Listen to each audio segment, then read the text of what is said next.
लड़की कहती है कि मैं यहाँ पे अकेली नहीं रहूँगी, मैं भी चलती हूँ और हम दोनों का यहाँ पे साथ रहना ज़रूरी है, अगर मैं भटक गई तो? कह रहा तुम यहाँ रहना ही ना, तुम कहीं मत जाना, तुम यहीं पे रहना, मैं देख के आता हूँ। अब ये जो है देखने के लिए बाहर जाता है और चौकीदार को देखने जाता है ये सौरभ। 15 मिनट हो जाते हैं। हेलो दोस्तों, कैसे हैं आप लोग? उम्मीद करता हूँ आप लोग बहुत अच्छे होंगे। स्वागत है आपका मेरे चैनल में टेल्स एंड टॉक के अंदर। आज आप सोच रहे होगे कि ऐसा ये लुक मैं क्यों लेके बैठा हूँ, तो हमारी एक शॉर्ट फिल्म आ रही है, उसके लिए ये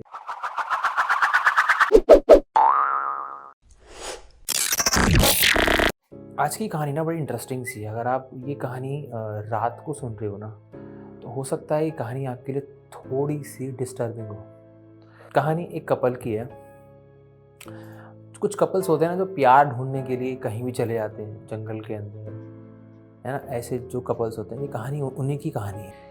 लड़के का नाम सौरभ है और लड़की का नाम है विनीता। सौरभ और विनीता को डेट करते हुए कुछ 1 से 1.5 साल हो चुका है अभी। और जो पर इनका जो रिलेशनशिप है ना, वो थोड़ा दूर का है। मतलब एक जो बंदा है, ये जो लड़का है सौरभ, ये रहता है एमपी के अंदर, और जो लड़की है यह रहती है देवघर के अंदर, झारखंड। अब ये दोनों मिलते हैं एक दिन एमपी के अंदर ही, और ये इसको पार्क वार्क में बैठे होते हैं ये दोनों। और पार्क क्या, वो एक जंगल ही होता है। और अब ये बैठे होते हैं और ये जंगल के अंदर जाने की कोशिश कर रहे हैं। ये दोनों बैठे हैं और इतनी देर में चौकीदार आता है और कहता है कि ये जो तुम यहाँ कर रहे हो ना, ये सब यहाँ मत करो। तुम जैसे ही लोग बाहर पार्क के अंदर बैठे हैं वहाँ बैठ जाओ। अगली बार मैं जब यहाँ पे आऊँ तो तुम पार्क के अंदर ही मिलना, यहाँ मत मिलना मुझे। और मुझसे डर के जंगल के अंदर मत चले जाना, क्योंकि जो भी इस जंगल के अंदर जाता है वो लौट के फिर कभी वापस नहीं आता। बहुत से तुम जैसे ही लोग ये सब करने के लिए जंगल के अंदर जाते हैं, फिर ढूंढने के लिए हमें आना पड़ता है। और कभी कभी तुम जैसे लोग यहाँ मिलते भी नहीं हैं। कहता है कि कोई बात नहीं, हम पार्क में जाके बैठ जाएंगे और आप टेंशन मत लो हमारी, आप टेंशन मत लो, हम थोड़ी देर में बस बाहर यहाँ से चले जाएंगे। और चौकीदार कहता है कि जब अगली बार मैं यहाँ पे आऊँ तुम मुझे दिखने नहीं चाहिए हो, और एक और बात, जंगल के अंदर मत जाना। अब लड़की थोड़ी क्यूरियस हो जाती है और पूछती है कि ऐसा जंगल के अंदर क्या है जो ये हमें बार बार जाने के लिए मना कर रहा है। लड़का कहता है कि इस जंगल के अंदर बहुत सारे लोग जाते हैं पर वापस नहीं आ पाते, क्योंकि वो जगह भूल जाते हैं वापस आने की, या अंदर ऐसे जानवर हैं जो उनको खा जाते हैं। पर इन सब के अंदर एक चीज़ है, जो अंदर एक ना बुढ़िया का घर है, छोटा सा एक घर है, और उस घर के अंदर कोई भी जाता है ना तो वो वापस नहीं आ पाता, वो उस घर के अंदर रह जाता है। तो लड़की कहती है कि यार तुम मुझे ऐसे डराओ मत, और हम बाहर चलते हैं ना यहाँ से। कह रहा है यार हम यहीं पे कैंपिंग करने आते हैं, मैं और मेरे दोस्तों को यहाँ का सारा पता है। हम हर संडे अंदर ही कैंपिंग करते हैं, खाना वाना बनाते हैं, ड्रिंक करते हैं, और अंदर हम सारे रास्ते जानते हैं यहाँ के, तुम टेंशन मत लो। टाइम जो है ना 5 का बज रहा है, और 5 बजे हल्का हल्का सूर्य नीचे जा रहा है, रात होने की शुरुआत हो रही है। और ये लड़का इसको अंदर जंगल के अंदर लेके जाता है, कहता है कि तुम डरो मत, मैं हूं ना तुम्हारे साथ। अब ये जंगल के कुछ अंदर तक जाते हैं और इतनी देर में ही चौकीदार की आवाज़ आ जाती है। चौकीदार कहता है कि मुझे पता है तुम लोग अंदर हो, तुम चुपचाप यहाँ से निकल के बाहर चले जाओ, मैं तुम्हें कुछ नहीं कहूँगा। रात होने वाली है, अगर तुम और अंदर गए तो भटक जाओगे, मिलोगे नहीं, हो सकता है तुम कभी वापस भी ना आ पाओ। लड़की ना थोड़ी डर रही होती है, और लड़का कहता है कि तुम डरो मत, इसका तो काम ही ऐसा ही है कहने का, और मुझे यहाँ के सारे रास्ते पता है, और तुम यहाँ बैठो, मैं देख के आता हूँ वो गया कि नहीं। ये ना उसको छोड़ के लड़की कहती है कि मैं यहाँ पे अकेली नहीं रहूँगी, मैं भी चलती हूँ, और हम दोनों का यहाँ पे साथ रहना ज़रूरी है, अगर मैं भटक गई तो? कह रहा तुम यहाँ रहना ही ना, तुम कहीं मत जाना, तुम यहीं पे रहना, मैं देख के आता हूँ। अब ये जो है देखने के लिए बाहर जाता है और चौकीदार को देखने जाता है ये सौरभ। 15 मिनट हो जाते हैं, 20 मिनट, ये सौरभ वापस नहीं आता।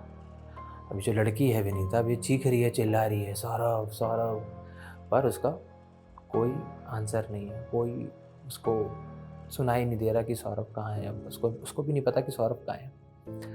अब थोड़ा ये वहाँ जंगलों में भटकना चालू करती है और उसको एक शैडो दिखाई देती है। अब इसको भूख भी लग रही होती है, बहुत चल चुकी होती है जंगल के अंदर।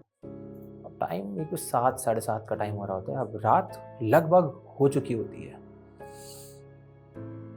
अब इसको ना वहाँ पे एक फल दिखाई देता है। सोचते हैं कि यार फल खा लेती हूँ, और फल खाऊंगी तो थोड़ा ठीक लगेगा मेरे को। अब उसको ना भूख से चक्कर आ रहे थे। ये फल लेती है और वो फल खा लेती है।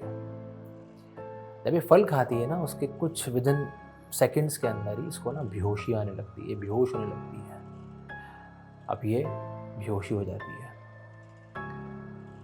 आधे घंटे 1 घंटे बाद अब जब ये उठती है तो देखती है कि एकदम अंधेरा हो चुका है, और इसको अब तो रास्ता तो पता नहीं है। सौरभ इसके पास है नहीं, क्योंकि जंगल में इसको कहा था रुकने के लिए, नहीं रुकी, ये थोड़ा भटक गई।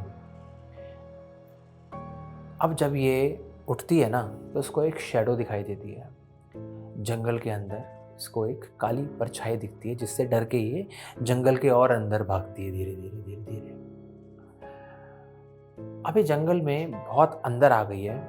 अब इसको रास्ता नहीं पता जाने का, कहाँ से इसको जाना है, कहाँ से ये आई थी और कहाँ से ये वापस जाएगी। जंगल में भटकते भटकते इसके पैरों में दर्द हो जाता है, ये थक जाती है बुरी तरह से। कुछ दूरी पे इसको ना आग जलने का धुआं दिखाई देता है। अब ये धीरे धीरे उस धुएं की तरफ जाती है और देखती है वहाँ इसको एक घर दिखाई देता है। और अब ये सोचती है कि यार ये तो मेरे को सौरभ ने जो बताया था कि एक बुढ़िया रहती है और यहाँ पे वो लोगों को मार देती है, इस घर के अंदर कोई जाता है तो वापस नहीं आ पाता। अब इसके दिमाग में बहुत सारे थॉट्स चल रहे होते हैं इसी को लेके। अब ये उस घर को सोचते हैं कि यहाँ तो मैं जाना ही नहीं, दूर से देखती है, वापस मुड़ती है और थोड़ा और आगे चलती है, कुछ 500 मीटर ही कुछ आगे चलती है। इसको जानवरों की आवाज़ें आने लगती हैं। अभी कहती है मैं उस तरफ जाऊंगी तो वहाँ तो मेरा मरना पक्का है, क्योंकि वहाँ जानवर हैं, मुझे मार के खा जाएंगे। अभी एक डंडा उठाती है बड़ा सा, उस घर की तरफ बढ़ती है, गेट खटखटाती है, कहती है यार मैं घर के अंदर जाऊंगी ही नहीं, और अगर मेरे साथ कुछ हुआ तो मैं उस डंडे से उस बुढ़िया को मार दूंगी। अब डंडा पीछे रखे ये गेट खटखटाती है, और कुछ 2 मिनट उसको लगते हैं कि ऊपर से कोई नीचे उतर रहा है, धीरे धीरे धीरे धीरे अब इसकी तरफ बढ़ रहा है। और गेट, जहाँ वो गेट है जो ये खटखटा रही थी, अब उसके पास चलने की धीरे धीरे आवाज़ें आने लगती हैं। अब वो धीरे धीरे गेट खुलता है तो एक बूढ़ा सा आदमी इसको दिखता है अंदर। तो कहता है कि बेटा तुम कौन हो और इतनी रात को यहाँ क्या कर रही हो। अब उसका डर गायब हो जाता है, क्योंकि सौरभ ने जो कहा था वो एक ओल्ड लेडी के बारे में, एक बुढ़िया के बारे में जिक्र किया था। ये तो आदमी है और वो भी थोड़ा बूढ़ा सा, थोड़ा नहीं बूढ़ा सा ही। अब ये ना उसको बताती है कि मैं ऐसे जंगल में भटक गई हूँ और क्या आप मुझे रास्ता बता सकते हैं। ये कहता है बेटा यहाँ से मैं तुम्हें बता तो दूंगा, पर तुम यहाँ से निकल के बाहर जाओगी कैसे, क्योंकि इस समय रात ज़्यादा होने वाली है और इस रात में जानवर घूमते हैं। तो कहती है आप क्या मुझे बाहर तक छोड़ के आ जाओगे। कहता है कि मुझे ऊपर से नीचे आने में भी 2 से 3 मिनट लग गए, और अगर मैं यहाँ से तुम्हारे साथ चल के जाऊँगा तो मुझे 3 घंटा बाहर जाने में लग जाएगा और 3 घंटा वापस आने में लग जाएगा। और इस बीच अगर किसी जानवर ने हमें शिकार बना लिया तो उसका तो डिनर हो जाएगा ना। और मुझे पता है तुमने अपने पीछे क्या छुपा रखा है, तुम जैसे बहुत से लोग यहाँ पर आते हैं अपने पीछे ऐसे डंडे या ऐसे कुछ हथियार छुपा के। कहती है कि मैं आपसे एक चीज़ पूछूं? कहती है हाँ बेटा पूछो। कहता है कि यहाँ पे ये जंगल हॉन्टेड है और ये जो घर है ये भी हॉन्टेड है क्या? मेरे को मेरे दोस्त ने बताया था कि यहाँ पे एक बुढ़िया रहती है जो सबको मार देती है। कहते हैं अरे बेटा यहाँ ऐसा कुछ नहीं है, 100 मुँह और 100 बातें। जिसको जो बोलना है वो इस जंगल के बारे में बोलता है, बाकी ये जंगल हमें बहुत कुछ देता है। अब वो पहले ना लड़की अंदर पूरा देखती है कि सब कोई खतरा तो नहीं है, क्या ये अकेला ही रहता है, बहुत कुछ देखती है। फिर वो कहता है कि तुम अंदर आ जाओ और तुम्हें दिक्कत ना हो तो आज तुम यहीं पे रह लो, कल जब सुबह होगी मैं तुम्हें छोड़ के आ जाऊंगा बाहर तक। कहता है अब वो लड़की 5-10 मिनट सोचती है और घर के अंदर आ जाती है। अभी घर का गेट लगाते हैं और अभी दोनों बात कर रहे होते हैं। ये जो बूढ़ा आदमी है इसको कहता है कि बेटा तुम यहाँ कैसे आ गई? कहता है कि मैं अपने दोस्त के साथ ऐसे ऐसे आई थी और वो ऐसे गया उसको देखने और मैं भटक गई, मुझे जंगल में कुछ दिखा, मैंने एक जहरीला शायद फल खा लिया था जिसके कारण मैं बेहोश हो गई थी। ठीक है कोई बात नहीं, तुम कुछ खाओगी? कहता है नहीं नहीं। वो उसके लिए फल लेके आता है।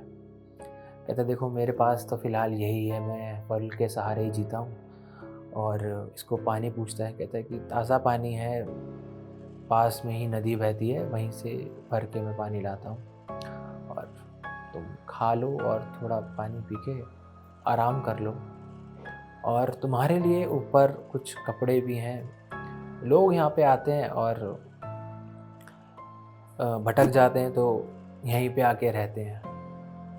पहले मैं और मेरी बीवी यहाँ रहा करते थे और लोग आते थे, हमें खुशी से पैसे दे के जाते थे और यहाँ रुकते थे और जंगल का मज़ा लेते थे। कहता है लड़की कहती है अच्छा। अब उससे पूछते हैं कि आपका नाम क्या है? वो इग्नोर कर देता है। पर बूढ़ा आदमी इससे सब कुछ पूछ लेता है। तुम्हारा नाम क्या है, तुम कहाँ रहती हो, किसके साथ, अकेली हो, इस शहर की हो? अब वो शहर की तो है ही नहीं, वो झारखंड की है, देवघर की। अब क्या होता है, ये ऊपर जाती है। अब ऊपर जाके देखती है कि उस कमरे की ना कोई खिड़की खुल नहीं रही होती। सोचते कि शायद क्या पता जाम हो गई हो। फिर नीचे आती है, कुछ जो फल वल खाती है, पानी वानी पीती है। अब बूढ़ा आदमी कहता है देखो अब रात ज़्यादा हो रही है, तुम भी जाके ऊपर आराम कर लो और मैं भी अब सोने जा रहा हूँ। कहता है ठीक है ठीक है। अब ये ऊपर जाती है। अब ऊपर जाके ना इसको दोस्तों की आवाज़ आती है अपने, जिसके साथ ही आई थी वो दोस्त और कुछ लोग जिसको वो ढूंढने के लिए इसको लेके आया है। अब वो बाहर से चीख रहे हैं, चिल्ला रहे हैं विनीता विनीता विनीता, पर इसकी खिड़कियां नहीं खुल रही। अब ये नीचे भाग के आती है और गेट को खोलने की कोशिश कर रही है, वो गेट भी नहीं खुलता। अब इतने में बूढ़े आदमी से कहती है कि सुनो अंकल वो मेरा दोस्त भारी है और मैं उसको देख पा रही हूँ बट वो मेरी आवाज़ नहीं सुन पा रहा और मैं उसको, और प्लीज़ ये गेट खोल दो अंकल, मेरे को बाहर जाना है, मेरे को जाना है प्लीज़। कहता है जिसकी तुम बात कर रही थी ना, जिस बुढ़िया की, वो मेरी बीवी ही थी और तुम जैसे ही लोगों ने मेरी बीवी को मार दिया था। कहता है देखो वो मुझे नहीं पता बट मेरा दोस्त बाहर इंतज़ार कर रहा है। कहता है अब तुम यहाँ से कभी भी कहीं नहीं जा सकती, अब यही तुम्हारा घर है, जितनी जल्दी तुम ये मान लो वही तुम्हारे लिए ठीक है। अब वो बूढ़े आदमी को अटैक करने की सोचती है, पर इतने में बूढ़ा आदमी उसके एक हाथ मारता है और बहुत दूर वो जाके गिरती है। कोई आदमी नहीं है, वो एक प्रेत है उस घर का। और जो उसको बाहर ढूंढ रहे हैं ना, वो लोगों को वो घर दिख ही नहीं रहा है। वो उस घर के सामने से 1-2 बार निकल गए चिल्लाते चिल्लाते, बट उन लोगों को वो घर दिखा ही नहीं रात में।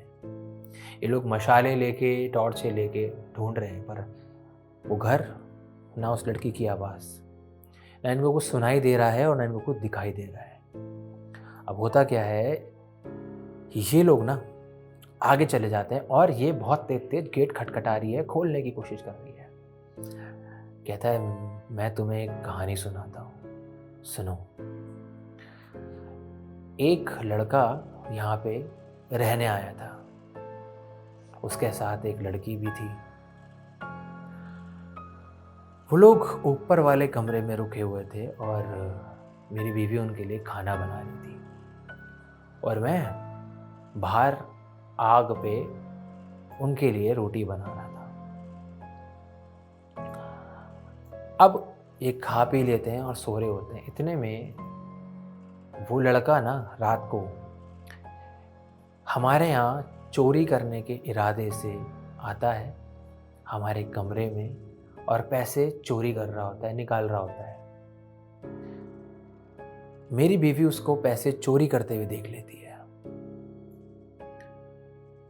अब अपने पति से कहती है कि कोई बात नहीं, उसको शायद ज़्यादा हमसे ज़रूरी होगा पैसे, और तुम छोड़ो, हम पैसे बाद में भी कमा लेंगे, कोई बात नहीं। पर लड़का तो देख चुका होता है कि वो वहाँ से पैसे लेके उस लड़की को लेके भाग जाता है उस घर से, और थोड़ी देर बाद उस घर में वापस आता है पेट्रोल लेके। उस घर में पूरे में पेट्रोल छिड़क के, जो बाहर आग लगी थी, आग जला रखी थी उस बूढ़े आदमी ने, उसी आग से उस पूरे घर को जला के राख कर देता है और बाहर से वो कुंडी बंद कर देता है जो ये अभी खोल नहीं पा रही। बूढ़ा आदमी कहता है कि बाहर से कुंडी लगी हुई है तो तुम इस गेट को खोल नहीं सकती। इसका वही दोस्त फिर से उस घर के सामने से निकलता है। ये चीख रही है, चिल्ला रही है बहुत तेज, पर ये घर इसको भी निकल चुका होता है। ये घर ने बहुत सारे लोगों को निकला है। जो भी इस जंगल में आता है या इस घर में कदम रखता है, वो यहीं का होके रह जाता है, वापस नहीं जाता। जिस बूढ़ी औरत से ये डर के भाग रही थी ना, जिसका ये घर ढूंढ रही थी, उसको ढूंढते ढूंढते ये उसी घर में आ जाती है। कुछ टाइम जब इसको याद आता है कि वो परछाई जो मुझे दिखी थी वो इसी बूढ़े आदमी की थी, और वो फल जो मेरे पास में आके गिरा था वो भी इसी बूढ़े आदमी का था, और जहाँ मैं बेहोश हुई थी उससे कुछ दूर या उससे बहुत दूर मैं उठी थी। ये लड़की कभी मिली ही नहीं। ये लड़का, उसको बहुत ढूंढने की कोशिश करी। सुबह रेस्क्यू टीम भी आई, पर वो लड़की कभी नहीं मिली। आज भी एमपी के उन जंगलों में जब लोग ट्रैकिंग करने जाते हैं या जंगल के डीप चले जाते हैं, वो घर उन लोगों को दिखता है, और कभी वो लोग बता नहीं पाते कि उस घर को कहाँ देखा गया था, क्योंकि वो कभी मिलते ही नहीं। तो आज की कहानी इतनी थी। मिलते हैं अगली एक कहानी में। जब तक के लिए ऐसी चीज़ों से सेफ रहो, दूर रहो और सुरक्षित रहो।